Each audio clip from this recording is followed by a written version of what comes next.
Hey, welcome back to my channel. Today I wanted to talk about the wonderful world of scribing. What a scribe is, what a scribe does, and my experience as a scribe, and all the things that I've learned and done, and just all the goodness. So, as I previously mentioned, I have been a scribe for about the past 4 years. It's been a wonderful experience, and more recently, within about the past 2 years, I've become what's known as a chief scribe, who is in charge of other scribes. So to start off with, what exactly is a scribe? So back in ye olde day, a scribe was somebody who wrote things, and that's basically kind of what we still are. In terms of medicine, a scribe is someone who documents patient encounters. So what that pretty much means is, whether virtually or in person, a scribe will follow a provider, whether a physician, PA, NP, doesn't matter. Will follow them into their patient encounter and document what is said and done. The reason that this is so important, especially in modern times, is those documents are both medical documents, for billing purposes, and they are legal documents. So it's super important to make sure that things are done correctly and things are documented appropriately.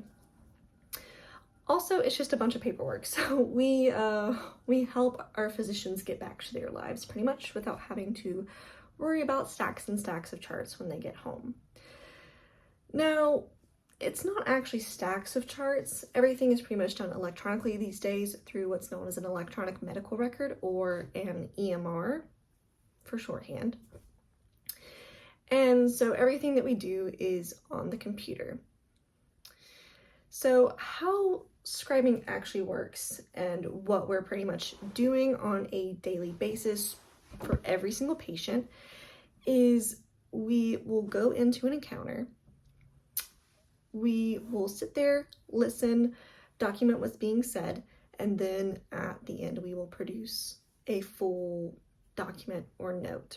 What this document contains is 4 major parts.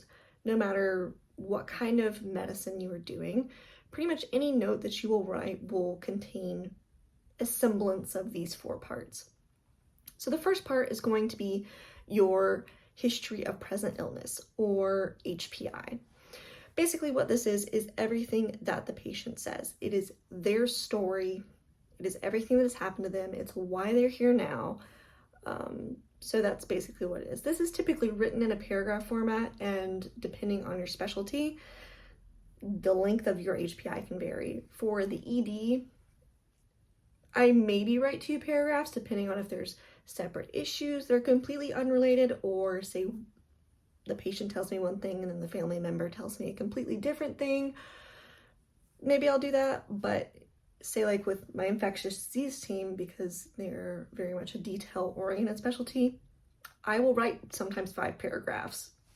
And what that is a compilation of their past medical history, things that are going on now, and usually it's a much more prolonged course than somebody showing up to the emergency department with 1 day of abdominal pain.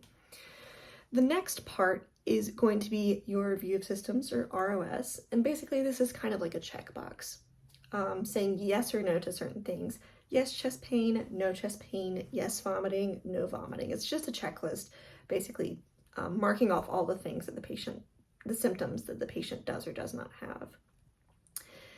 The next portion is when we get into our objective portion of the note. So this is all of the physician or other providers' findings. It's pretty simple. It's a physical exam. So anything they find: abdominal tenderness, abnormal heart sounds, wheezing, difficulty walking, speech changes, things like that. All of that information goes into your physical exam. The last part, and probably the most important part, which is called a medical decision making in the ED. In ID, and usually an inpatient, is called an assessment and plan, but either way it serves the exact same purpose. This area is where you basically take all of the information that you've obtained, so the subjective information that the patient is supplying, their story, why they're here, their history, as well as your objective findings. So the weird lump on their skin, the rash, the fever, whatever it may be. You take those and then you say, okay, because of all of this information that I have obtained, what are some things that I think it could be? And what are some things that I don't think it could be? This is what's known as a differential. You take that differential and then be like, okay, because I think it is these things, how are we going to rule out? How are we going to test for? And then you are going to obtain those tests, imaging, labs, whatever it may be, to evaluate basically your hypothesis about what is going on with the patient. Sometimes it's as simple as a yearly checkup and there's no hypothesis or anything wrong, but most of the time when patients do come to us, it is because something is wrong and we want to narrow down what it could be. We want to help them figure out what it could be and how to properly treat whatever is ailing them. So that is the basis of what we do. So moving on from what a scribe does, how do you become a scribe in the first place is kind of the next question. So there are various ways to become a scribe. You can go on Indeed and Glassdoor and probably find a bunch of jobs. But the two main categories of scribes are those who are employed directly by a physician or a clinic, and then those, like me, who are employed by a company that then contracts out to physicians and physician groups. A more common version of this is Scribe America, which is a very large national contracting company. I think either way is perfectly fine. I can't speak to being hired and directly working with a clinic, but either way, you are a scribe and pretty much will be doing the exact same job. There are also now options for remote scribing. So if this is something that you think could be interesting, and maybe you'll think it's more interesting by the end of this video, I would honestly just look on some of those sites and see what you can find. Other ways to get your clinical experience. I know multiple people that have done CNAs, EMS, paramedic pathways, or done a medical assistant, which can be like a scribe depending on where you work, but they do more things like vitals, getting weight, things like that. Speaking of great opportunity, clinical experience, I'm going to tell you about my experience with scribing. So as I mentioned, I've been doing this for about 4 years. So I started after my sophomore year of college. So I was a baby. I was very young when I started. And I feel like I was very naive about everything, especially going into emergency medicine. You know, most people who want to go into medicine, they want to help people. And I thought that going into medicine, that's what we would do. We would help everyone. Everyone's life would be better. It'd be great, everyone will be happy, and that's just not the reality of the situation. I've learned so much about people, myself, medicine, humanity, everything from scribing, and seeing people probably in some of the worst points of their life. I think it changes your perspective on things a little bit. It at least definitely changed my perspective on things. Working in the ED can be very hard. It's crazy. I have really fun party stories, pretty much, for anybody who's interested. But at the same time, it can be very sad. It can be stressful. And I definitely had days that made me question whether or not this is something I wanted to do. Since I have obviously been working for 4 years, I worked through the COVID pandemic. I was in person for the entirety of the COVID pandemic in the emergency department. And I will be honest, it was terrifying and very tiring at the same time. My physicians were getting sick, my scribes were getting sick, and it was a hard time. But at the end of it, I think it made me a better person. And yeah, it's been great. So in terms of learning, socially, I've learned a lot about myself and people and all those things, but the biggest thing, and it is a clinical experience, is my clinical learning.